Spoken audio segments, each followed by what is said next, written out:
Mana isanandro fandaharana atolotry ny fikambanan'ny mpiara-mamaky ny Baiboly eto Madagasikara.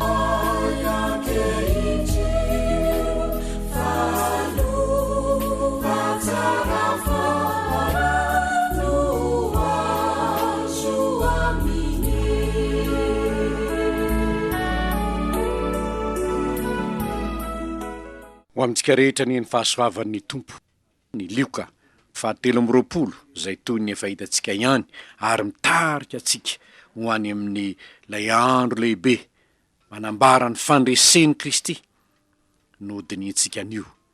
Lioka 7:20 andininy voalohany ka hatramin'ny andininy 12 no anjara sakafontsika amin'ity fotoana ity. Koa iara-mivavaka isika isaotran'Andriamanitra ny amin'izay fampianarana indray ho raisintsika ny amin'ny tenin'ny Tompo. Ivavaka isika. Tonga indray ny fotoan'Andriamanitra izay hiainonay sy hamakinay ary andinianay ny teninao. Misaotranao zay no zany teninao izany eo am-pelatananay. Ary tsaronay ry Tompo fa tena hanina mahavoky ny fanahinay tokoa izany, sady fanelo ny tongotra izy fanazavana ny lalanay. Ka dia misaotra anao zay, ary dia mangataka aminao Tompo ny fanahinao masina mihitsy no aoka hanazava aminay indray anio ny teninao, mba hitondra fahalalana vaovao hanitsy ny fiainanay izany teninao zany, mba ho voninahitra ny anaranao ny ahatongavany ho fiainana eo amin'ny fiainanay andavanandro. Amin'ny anaranao ry Jesosy malalanay eo no anaovanay izany vavaka izany. Amen. Lioka 7:20 andininy voalohany ka hatramin'ny andininy 12. Izany moa dia nitondrana an Jesosy, nitsarana azy teo anatrehan'ny Pilato sy nanoloran'ny Pilato azy omboana tamin'ny hazo fijaliana. Vakintsika amin'ny anaran'ny Tompo zany. Ary ny olona rehetra tsangana ka nitondra an Jesosy tany amin'ny Pilato, dia niampanga azy ka nanao hoe, lety hitanay nampiodina ny firenenay, sady mandrara tsy andoha hoetra ho an'ny Kaisara ka nilaza ny tena no Kristy mpanjaka. Ary Pilato nanontany azy hoe, ianao va ny mpanjakan'ny Jiosy? Ary izy namaly azy ka nanao hoe, voalazanao. Dia io Pilato tamin'ny lohan'ny mpisorona sy ny vahoaka, tsy hitako izay eliko ty lehilahy ty, fa vao mainka nandendika ireo ka nanao hoe, nampiodina ny olona izy, sady nampianatra eran'ny Jody rehetra, nanomboka hatrany Galili ka hatraty. Raha nandre izany Pilato, dia nanontany raha olona avy any Galili Jesosy. Ary rehefa fantany fa avy tamin'ny tany tapahin'i Herody izy, dia nampanatitra azy tany amin'ny Herody izy, fa tany Jerosalema koa Herody tamin'izany andro izany. Ary faly de faly Herody fa raha nahita an Jesosy, fa efa naniry ela hita azy izy satria efa nandreny aminy, ary nanantena hahita famantarana hataon'ny. Ary izy nanontany azy teny maro, fa tsy namaly teny azy akory Jesosy. Ary ny lohan'ny mpisorona sy ny mpanora-dalàna ny janona teo, dia ny tompo teny fantatra ny ampanga azy. Ary Herody sy ny miaramilany namingavinga azy ka nanao azy ho fimehezana, dia nampiakanjo azy akanjo tsara ka namerina azy tany amin'ny Pilato. Ary tonga ny sakaiza Herody sy Pilato tamin'izany andro zany, kanefa nifandrafy izy roalahy alohan'izany. Ray masino manamasinana eo amin'ny fahamarinana fa ny teninao ny fahamarinana.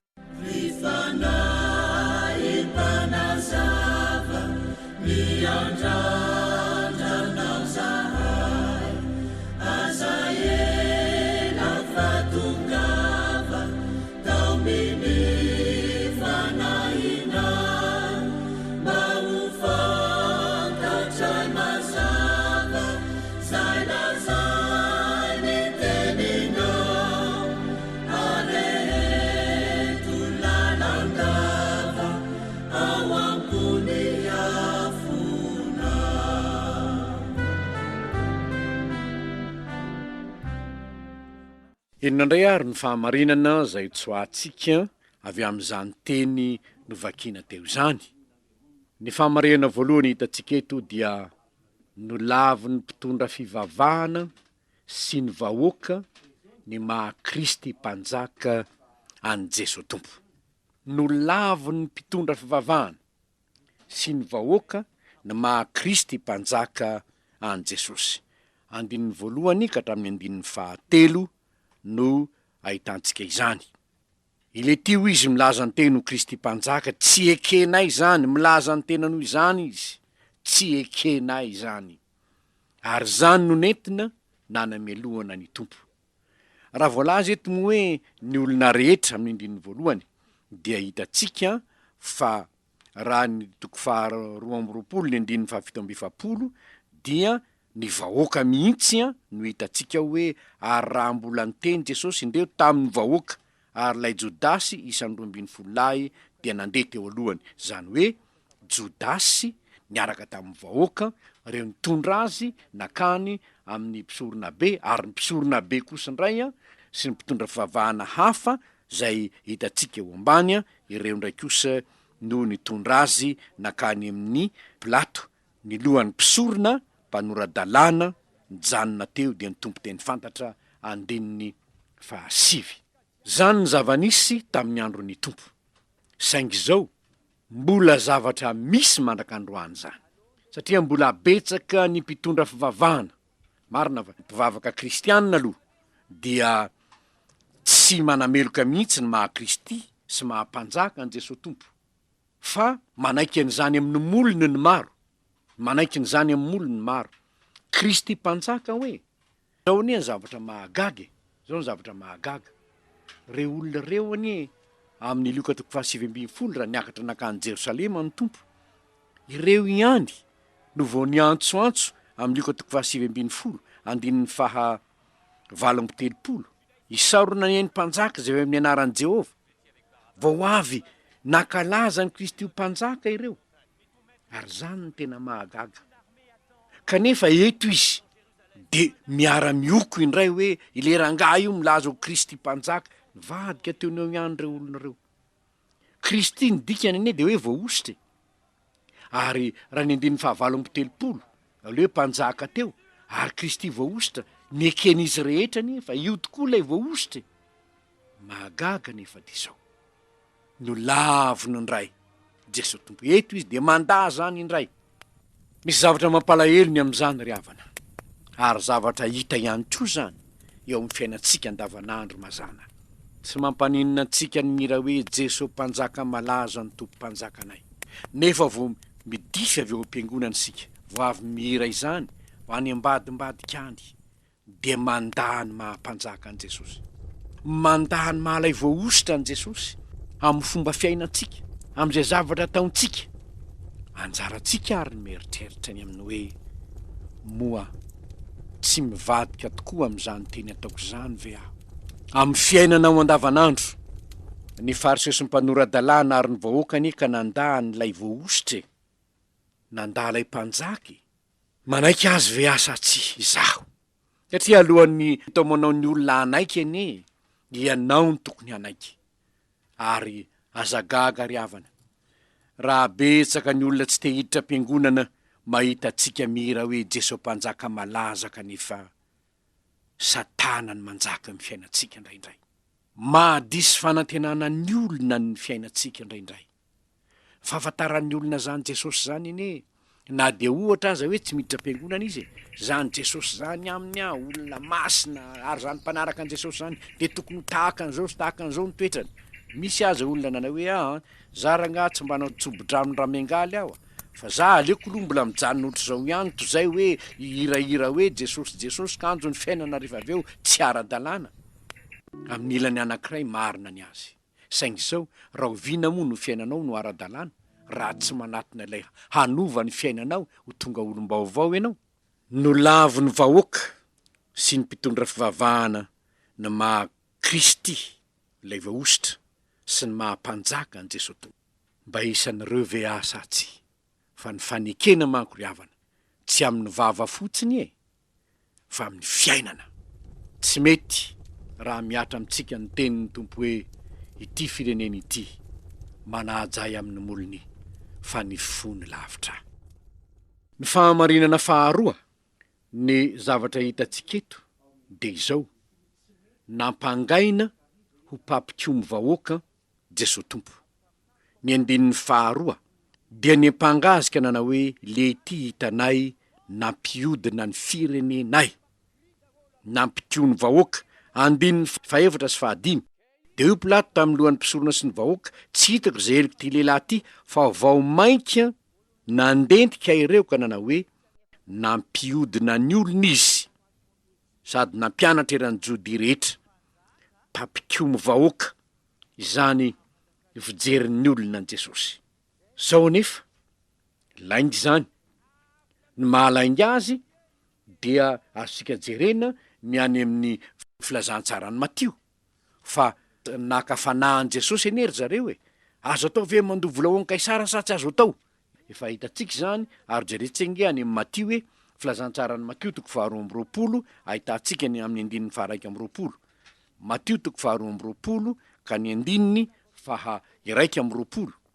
Ny tantara io de manambara nakan'ny fariseso mpanorad-dalàna fanahan Jesosy, dia nataony de ny hoe mety ve ny mandoa vola ho an'ny Kaisara sa tsia? Satria mazava loatra fa Kaisara moa dia fanjakana Romanina zay nampandohetra ny Jiosy, zany hoe teo ambanin'ny fanjanahantany mihitsy zany ny Jiosy. Ahoana ny navaliny Jesosy azy? Any andiny 1:20 hoy izy taminy, de hoy Jesosy taminy: aloavo an'ny Kaisara ary zay an'ny Kaisara, ary ho an'Andriamanitra zay an'Andriamanitra. Samy manana ny anjara tokony ho azy, na Kaisara na Andriamanitra, ka tsy nandraran'ny olona tsy andohetra Jesosy Tompo, fa ireto olo reto ny ampangalaingy an Jesosy ho pampikomy vahoaka, ho pampikomy ny Jiosy. Tsy marina nefa zany. Ary ny zavatra mitranga ry havana am'izao fotoana izao koa de izao: ampangain'ny olona ho pampikomy tokoa Jesosy, mampiodina ny olona tsy anaraka ny fomban-drazana, de manjary mampikomy amin'ny razana. Zany mihitsy ny fijerin'ny olona an Jesosy. Zao nefa tsy ahagaga loatra raha misy zavatra tsy fanao eo amin'ny fanjakana, nefa asain'ny Tompo atao, satria ny nahatongavan'i Jesosy dia mitondra ny fanjakan'Andriamanitra eto tany izy.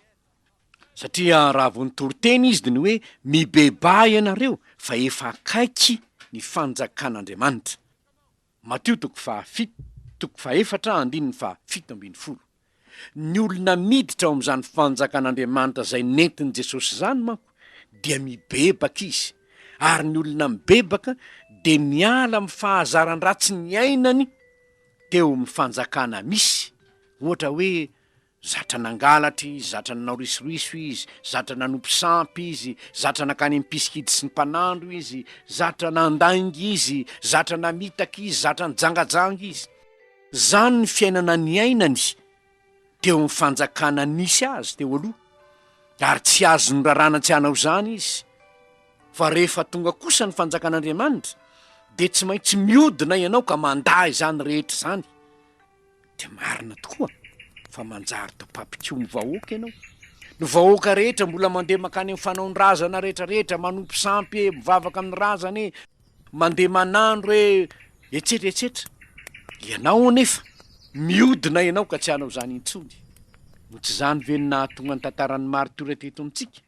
Fa ny olona zay tena miaraka amin'ny Tompo manko, ny olona zay tena manaiky an Jesosy ho Tompo, de tahaka ny mampikony ny olona tokoa izy raha tsy manaraka ny fanaony zao tontolo zao. Mikomy amin'ny ray aman-dreny ny zanaka, fa tsy mety manaraka ny tenin'ny dada sy neny hanompo razana tsony. Ary misy korotana azy ao tokantrano ao amin'ny tenin'ny Tompo hoe ny ankonan'ny olona ihany anie no fahavalony. Amin'ny ilan'ny ray ry havana, to fikomina no ataon'ny kristianina, nefa tsy fikomina akory ny azy, fa fidirana ao amin'ny fanjakan'Andriamanitra. Fibebahana ny fidiranao, ary ny fibebahana de fikomina tsy anaraka ny fanao zao tontolo zao nahazatra intsony. Raha misy olona ao amin'ny Kristy, olom-baovao izy. To mpikomy anie no nijerena telo mirahala tany Babilôna fa izay raha nasain'ny fanjakana ny akohoka teo anatrehany sary vongana nataon'ny Nebokadnezara izy nefa tsy nanaiky ny tenin'ny mpanjaka fa nanao hoe ny Andriamanitra zay natsanganao de tsy ivavahanay. Mikiomy ene zany. Ry havana, raha ohatra ary ianao ka manaraka ny Kristy ka lazain'ny olona hoe mikiomy amin'ny fomban-drazana, mikiomy amin'ny fanaony zao tontolo zao, mikiomy amin'ny fitondram-panjakana aza hoy ny sasany raindray. Satria raha ny fitondram-panjakana sanatria manery anao anompo sampy, raha sanatria hoy aho fa enganeka tsy isy any faritra misy anao zany, de karazana mikiomy ene anao rehefa tsy manaraka ny teniny. Ary noho izany ry havana, nampangaina ho mpikiomy ny tompo na izy teto ambonin'ny tany aza, satria mitondra ny fanjakan'Andriamanitra izy zay mifanohitra amin'ny fanjakan'ny Satana. Ary noho izany aza gaga raha enjehin'ny olona sy aratsiny ianao, asian'izay teny ratsy rehetra tenenany lainganareo noho ny amitra hoy ny tompo, nahoana? Satria miditra amin'ny fanjakan'Andriamanitra ianao, mifalesy miravoravo ianareo izy fa lehibe ny valim-pitianareo any an-danitra. Ny anankiray koa dia fahamarina hitantsika eto, mba nangetaeta ahitan'i Jesosy ihany Heroda-mpanjaka, saingy tsy famonjena no nitediaviny fa te ahita famantarana fotsiny izy. Mba nangetaeta ahitan'i Jesosy ihany Heroda-mpanjaka, saingy tsy famonjena no nitadiaviny fa te ahita famantarana izy. Hanitra raha jerenao de tsy namaly teny azy ny tompo. Ny 15 no ahitaitsika izany. Ary izy nanontany azy teny maro, Heroda io, nanontany an Jesosy teny maro izy, fa tsy namaly teny azy akory Jesosy. Mazava loatra moa fa fiampangana ny nentina teo aminy, ary de tsy namaly reny fiampangana lainga rehetra reny Jesosy tompo. Ary Heroda zao ny voalaza eto hoe naniry ela ahita azy izy satria nandreny aminy ary nanantena hahita famantarana hataony. Betsaka ny olona ry havana no manatona ny tompo. Te ahita famantarana, te ahita famantarana zahay. Milaza koa manko ny maro hoe mankanesa ty fa ahita famantarana ianareo, hanao famantarana aminareo zahay, hanao famantarana aminareo Jesosy, avia ty fa hanao famantarana. Zao nefa ny zavatra hitantsika eto de tsy nanao na inona tao anatrehany Heroda ny tompo, tsy namaly teny azy akory ny tompo. De isika hoe to miavonavona amin'ny mpanjaka la zany Jesosy tompo zany. I mihevitra ny teny no mpanjaka io anie, ka manoloana mpanjaka ny mpanjaka izy raha mahita ny tompo e. De inona ny nataony noho ny tsy namaly azy ny tompo? Namingavinga azy Heroda sy ny miaramila. Zany ny zavatra hitantsika ny 15 namingavinga ary nampitafy azy akanjo tsara ozy volomparasy moa entina naneso azy no anton'izany, araka ny fahitantsika azy, araka ny ambarany soratra masina raha teo. Fantaniana mipetraka ary izao, raha ianao manatona ny tompo, inona reny tena mba tediavinao hoe? Famantarana fotsiny ve ny tediavinao? Zava-mahagaga fotsiny ve ny tediavinao? Zany ve nanantonao ny tompo rehefa tsy manao zava-mahagaga ve izy? Ny sasany moa arena ny tediaviny, ny sasany vonjy ny tediaviny, dao mba hivavaka aho fa sao de mba vonjen'Andriamanitra, sao de mba homeny an'izao aho, sao de mba mahazo an'izao aho. Nefa tandremo sao manao toetrany Heroda mamingavinga noho ny injay tsy misy ny famantarana, fa ny zavatra lehibe nataon'ny tompo taminao anie de nanoloran'ny ainy ho faty solovinanao. Ary tsarovy fa amin'ny olona zay efa nanaiky ny famonjen'i Kristy dia marina ny tenin'ny tompo hoe ny zavatra rehetra dia miara-miasa hahasoa zay tian'Andriamanitra. Ry havana, raha manatona ny tompo ary ianao, famonjena aloha voalohany, fa aza ny famantarana tahaka ny Heroda. Ary ny farany de sao, zavatra nahavariana fa nampifanatona ny mpifandrafy ny momba an' Jesosy.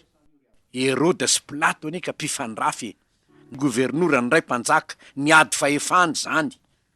Kanefa zao noho ny injay resaka momba an' Jesosy toa ny fanatona ry zareo, saingy zao hanafaka sa hanameloka, hitantsika ry havana fa na Heroda na Pilato ny fanatona aninona na ny gouvernoura romanina na ny mpanjaka, inona ny fanataon'izy ro lahy?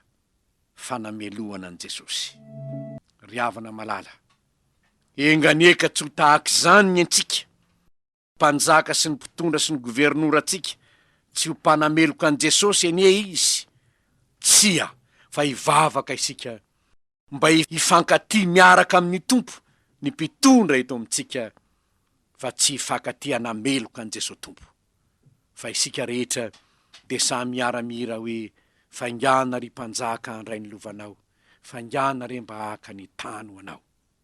Engane ry havana, ka ny mpitondra eto amintsika hifanatony izy e, hifandray izy e, tsy hanameloka an' Jesosy anefa fa hanandratra an' Jesosy ho mpanjaka ny Madagasikara. Tsy hanao tahaka ny Pilato sy Heroda hanameloka ny tompo, fa kosa hiara-manandratra ny Kristy tahaka izay efa nataon'ny mpanjaka atsika fa izay, mba ho voninahitran'Andriamanitra lay Madagasikara ho an'i Kristy. Hivavaka isika. Faly indrindra ny fonay ry Andriamanitra raina io.